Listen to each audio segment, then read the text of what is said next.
A deadly accident instantly changes a man's life by taking what he loves the most. When you took away the Marine Corps from me without anything else, I didn't really have a purpose. A grueling path toward a new identity. Plus, Ephraim Graham is here with the top stories from a brand new year. That and more on today's 700 Club Interactive. Well, welcome to the show. Here's Ephraim Graham with this week's Top 5 from Studio 5. At number 5.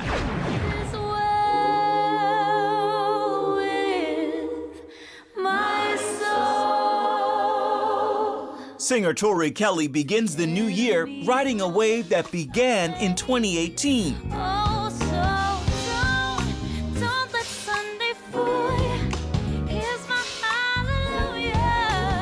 With Grammy nominations for Best Gospel Album for her project, Hiding Place. Best Gospel Song for Never Alone. And she's the cover story for this year's first edition of Relevant Magazine, sharing how making it as a pop star led her back to her gospel roots. In the interview, Kelly says, "It's just been amazing to know there is a God who knows me and cares about every little thing that I'm going through." Just as sure as your grace is faithful even when my faith I lose. Kelly, who planned to record a gospel single on a pop album, goes on to say, "That just makes me lean into God more, saying, I have no idea what's going on, so I have to trust you." At number 4. If you enjoyed Michael B. Jordan in Creed 2, You in this house all alone. Who been taking care of you? Me. I've been here for you. Who else you got? Studio 5 has news of his next act. You've been acting now since you were a kid. Do you spend much time thinking about building Michael B. Jordan's legacy? Yeah, I spent some time thinking about that. Yeah. You know what you want it to be, or? I'm still building it. In building that legacy, Jordan tackles the death penalty, playing the role of civil rights hero Bryan Stevenson. The author and attorney is the founder of the Equal Justice Initiative. With them at eye level, and then on this quarter, they begin to rise. And the memorial remembering the African Americans lynched following the Civil War. You want to leave something behind, but you don't really know exactly what it's going to be until, it's all said and done. So I'm just trying to take strides and steps in the right direction in front of the camera and behind the camera. At number 3. The first step we want to do is we want to make sure that our hand's in the right place. Celebrity trainer Alec Pennick's Instagram page boasts some pretty big-name clients. I knew deep down inside I wasn't being the man that God called me to be. And just in time for the new year, he's written and released 7 Sundays. It's a 43-day guide to help the famous and not so famous connect their faith to fitness. What would you say to people in terms of, okay, I'm gonna do this. What's the best position I must place myself in to begin this journey? How do I get ready? To love and accept where you are right now. Just be aware that with this journey of 7 Sundays is that there are gonna be days where things happen and that you may miss the mark, and that's okay. I think don't be so hard on yourself. Get right back on course. At number 2. Boys, get off the ice! We're training for the Olympics, sir. Cindy. That's a scene from Breakthrough, one of 5 faith films to look out for in early 2019.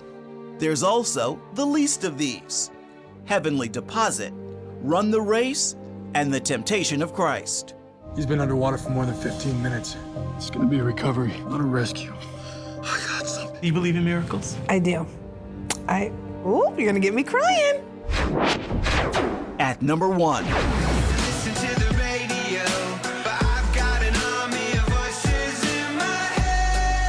The new year brings new music, a new tour, and a new story of healing to the Grammy-winning rock band Switchfoot. Guitarist Jerome Fontamillis is recovering from surgery to remove cancer from one of his kidneys. Well, what's the update there? Tim and John Foreman shared an update with Studio 5 before the band's New Year's Eve performance. He just had his surgery, and he is doing great. The surgery went amazing. I'm so proud of him, and he's fighting cancer. We should know more in the next few weeks as to what the next steps are. But yeah, he's doing well, and that's good news. Well, Ephraim joins us now for more, and on Switchfoot, are they going to still go on tour? They are still going on tour. Hopefully, his prognosis improves. Their tour won't begin until February. They released their next album, I think it's January 18th. So the hope and prayer is that he will be able to join them at least on some of the stops. They were here in Virginia Beach where the two of them actually, Tim and John Foreman, spent some time and grew up here. They joke they learned to surf here in Virginia Beach and didn't become good surfers until they moved to California. You don't get quite the same sets that you get in California. The waves aren't. We depend on hurricanes around here. So that allowed them to explore music a little more deeply. And they're hoping that their guitarists and keyboardists will be able to join them. Yeah. But the prognosis is good. If the prognosis is good, then yes. yeah, that's a good thing. Amen. We're grateful. Full recovery. Yes. All right, Michael B. Jordan. He's going from actor, Creed 1, 2, 3, 4, 5 to now he's going to play a civil rights. He's going to play Bryan Stevenson. I'm a big fan of Bryan Stevenson. Why? Just the work that he's done, and then the more I read about him and learn how he ended up so passionate about those on death row and those wrongfully imprisoned and the poor who don't get proper representation. It's just a beautiful story. I mean, he was literally a law student at Harvard who didn't really want to study law, but he was there because it was an opportunity. He wasn't sure what it is he wanted to do. You just sort of accidentally got a Harvard Law? Always a good kid, but raised in a Christian home. His mom and dad both taught him to love and be passionate about those who couldn't speak for themselves. So he wasn't sure how to do that. He ends up interning for a nonprofit in Alabama as a result of a professor recommending that while he's at Harvard. And in the book, Just Mercy, it begins with him going to meet a death row inmate for the first time to let him know. And the only news he has to deliver is, you're not going to die within this next year. We're working to get you representation. I'm not an attorney, but we're working to get you representation. And the fear that he had of, what do I tell this man? I'm not an attorney. But that began for him. What was supposed to be an hour-long conversation with that man turned into 3 hours. And he then went on to found an organization that has gotten more than 100 people off of death row who didn't belong there. And it all comes from his belief as a Christian that we're all deserving of grace and mercy just by virtue of a Savior. And those who are poor don't always get it when it comes to the legal system. I'm really curious as to how they shape this story, what part of it they tell, but he's got a great story. Has it changed your view on the death penalty? Absolutely. When I was a college student and studied a little law at Columbia myself as a journalism student, I was always a supporter of the death penalty, and I typically sided with the prosecution. But then when I started working here, reading stories about Bryan Stevenson, covering and interviewing people who had been on death row wrongfully accused, heart definitely changed. Like, oh, wow, I just could not fathom the injustice that could exist within our legal system. And my eyes have certainly been opened, and I hope others will be as well in reading his story. Just Mercy, I'm just starting reading the book itself. A great read already. Just picked it up and already like 5 chapters in within an hour. Okay. Yeah. So when's the movie coming out? The movie will be out in 2020. They're working on it now. Michael B. Jordan is cast in it. Jamie Foxx is cast in it. And they're still in the production process, but we'll see it in 2020. Yeah, I look forward. I saw the movie on Justice Marshall, and it was really eye-opening. Yeah, same here. How he came into being. Yes. And I look forward to this. I think we've still got a long road to go, though, before we find justice in America. Yeah, we at least got a new prison reform bill signed, so Yeah. we're making some strides. Yeah. Yes, Yeah. indeed. Okay, Faith Films coming out this year. What do we have to look forward to? Well, the one that I'm most looking forward to right now is Breakthrough. That is from Devon Franklin. It's a Fox film. Stars Chrissy Metz in it as well. And of course, she is very well known for This Is Us on NBC. She plays the mother of this kid who falls under ice under there for 15 minutes, I believe they say. Famous story. Yeah, very famous story. The best-selling book. This will be out Easter weekend, and it's a story of resurrection, if you will. All the previews I've seen, I've got to see pretty much the majority of this film. It's very well done, but no surprise, it's a Devon Franklin film. He hasn't disappointed with any of his work yet. So, Full theatrical release? Yes, yes. 1,000 theaters? You got it. You got it. Let's Available go where see you it. are. Yes, wherever you are. Not just for one night. Make it prayerfully. successful, because Make it we want successful, more of these. and they'll make more. All right, Got what's it. your number 2? My number 2 is not in that list, but it is from the makers of War Room, the Kendrick brothers. That will be, it's called Overcomer. I was able to visit the set there, and it talks and follows a young girl who is overcoming a bunch of horrible odds to make it. And I will say this for that's got a CBN personal connection. The little girl who plays in this film, her mother and father were actually saved as a result of watching the 700 Club. Wow. Yeah. So that means we have to promote it, We've right? got to promote it. Yes, indeed. Yes, indeed. Dad is unfortunately deceased. We have Mom's a still history alive, here. but yes, that was when I got that story sitting down with them. So I was what did like, she wow. overcome? You've given... She overcomes losing parents and just having a rough, horrible childhood to become a track star, to find faith. You'll see Priscilla Shire return to acting in this film. There isn't a lot of talk about it yet, but having visited the set, I'm looking forward to that. That one will come, I believe, a few months after Breakthrough. Okay, last but not least, Tori Kelly. Yes. She's coming out with, she's got the nomination already Yes. for Best Gospel. Two Grammy nominations. The beautiful story here, this young woman, Christian, born and raised pretty much, sets out to make a successful pop career. There are many obstacles in that. She's voted off American Idol. The record did label that she happen? signs to decides to drop her. So many things. She began just posting her music on YouTube. That leads to a contract for her with Justin Bieber's manager of all people, sees it, likes it. And she had much success with the first album. On the second album, she goes to a producer and says, I think I'd like to put a gospel single on this album. Like, oh yeah, we think you should do it with Kirk Franklin. Kirk Franklin comes in and says, you know what? God gave me 4 songs that I think are directly for you. Listen to them and see what you think. She said this is the first time she sat down and heard 4 songs where she didn't change a thing. She's like, yeah, these are. I could have written these myself. These are so perfect for me. And by the time it was said and done, they're like, well, we've got a gospel album, not just a single, not in her plans, but she says, you know what? If God does this, I have to follow. I don't know what he's doing and why, but I'm certainly going to follow it. Is she on tour? She will be on tour. The album is out. She did a partial tour, and the tour will continue. Is she coming in the new here? year. No dates that I see yet. No dates that I see yet. But Tori Kelly is one of those I want to see. Tori, come see us. Yes, please. Love it. Come to Love it. Hampton Road. Yes, welcome you. I'll take Richmond.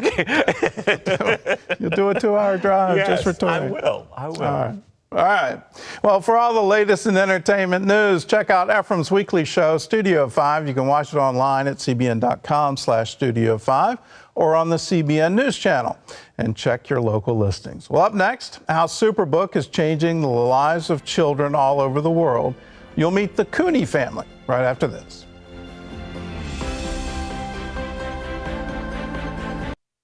For Tom and Catherine Cooney, time with their grandchildren is also Superbook time. The couple own the complete collection of Superbook DVDs, and the whole family has their favorites. Take a look. Tom and Catherine Cooney love nothing more than a visit from their grandkids. It's a great joy. means the world to us. And what 3-year-old Sonny and 2-year-old Weston love to do when they come over is watch Superbook. So after playing some games, they all settle in for an episode. It brings the Bible to life. I love that. They see Joy and Chris, and they learn life lessons. This is right, and this is wrong. And it's, it's a clear-cut thing. God is always with me to help me stand up for what's right. The Coonies have collected the entire Superbook series, and they have their favorite episodes. The Christmas story, when the angels come and sing in the heavens when Jesus is born. Another one is Queen Esther. Catherine loves that the kids are learning Bible stories, as well as the ultimate goal of Superbook. Was it an angel? The most important job of a parent is to lead their child to Jesus. And I think Superbook is a really good aid in doing that. And these little children see them at school or see them at church or wherever and go home and tell their parents about it, so adults are being saved too. It's just the most wonderful thing. It's all about saving souls. And so when it gets to the end of the video and the song comes on, Sonny sings, it's just adorable. Jesus, you died upon the cross and rose again to save the lost. Forgive me. Be a part of it. Be a part of taking the stories of the Bible to the children of the world. We're now in 43 languages, on our way to 55 broadcast languages, and there's a map where you can see all the different places where Superbook is being shown to children. Huge numbers of millions of children are watching this series. Huge numbers in the Philippines, Indonesia, India, Nigeria, and you're a part of it, can be a part of it by being a part of the Superbook Club. Now, what is that? Well, it's a collection of people that say, yes, we want to help Superbook. We want to help the production costs. We want to help pay for that. We want to help the translation costs. We want to help with the distribution costs. How much is it? Well, it's $25. And every time you give, we're going to give back to you a Superbook episode. Right now, we've got the Superbook Explorer series, which has 2 episodes, as well as the archaeology and the history that goes into the episode, and the theology of the episode. It's all yours when you join the Superbook Club, so call us, 1-800-700-7000. Well, coming up, a man comes face to face with death and lives to tell about it. Sitting there for a while on the edge of my bed with the pistol sitting right there, and I put it up to my chin and I pulled the trigger, and it just, and it stopped right when it hit my head. Hear how that day changed his life right after this. Jeremiah's identity was secure. He was a man's man and he was a Marine. Then a series of events took everything from him, including what he valued most, his identity. I joined the Marines in 2007, about a year after high school, and I loved it. Went on leave, we packed all of our stuff up. My friend came and picked me up. We were just heading down the road, and I guess kind of like goofing off like kids will do. We hit a tree and the car burst into flames. I broke my pelvis, collapsed a lung. I broke my jaw in 3 places, my nose, my cheeks. He died on impact. Woke up in the hospital after being in a coma for a month. I couldn't move my legs. The nerve that goes down into your legs, when my pelvis broke, it stretched that out. The burns, all these are 4th degree burns. I thought 3rd degree was as worse as it got. 4th degree is when it goes down into muscle and fat and it starts to burn away bones and everything. Things didn't get better from that, they only got worse. And then it irritates you that people come and try to talk to you about it if God has a plan for you. With infantry Marines, there's not really a place for God. So it was more of an irritation. I was trying really hard, really hard, enduring a lot of pain, going to physical therapy every single day, going to the gym. I could barely walk. When they finally decided to replace my hip, they tested my body's inflammation, and it was 3 times what normally a person could endure.